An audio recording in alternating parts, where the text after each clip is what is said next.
Што се случува со и во компаниите во Кочани и пошироко кога е во прашање ситуацијата со коронавирусот од аспект на нивното функционирање на локално ниво?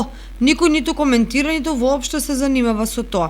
Само од време на време ќе простори по некоја неофицијална информација за позитивни на тест бизнисмени и вработени за делумно или целосно затворени капацитети. Се добива впечаток дека на никој не му е грижа за никој и за ништо. Иако неофицијално, во некои компании бројот на вработени е преполовен, а во други повеќе од тоа, институционален податок или потврда на тоа и адресирање нема.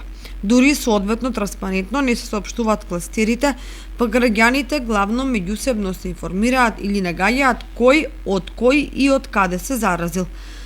Може би помалку неочекувано, но од кочанските компании најтранспарентна досега е американската инвестиција Амфенол, чие раководство во неколку наврати извештуваше јавноста за актуелната состојба за преземените сеопфатни мерки за заштита и за работењето во услови на COVID-19. Се кажуваше и кога имаше намалување на бројот на вработени и кога се планираат нови вработувања. Поради фактот дека Кочани најброј на работна сила ангажираат конфекциите, јавноста чувствува потреба да знае дали и колку конфекцијски работници останале без своите работни места.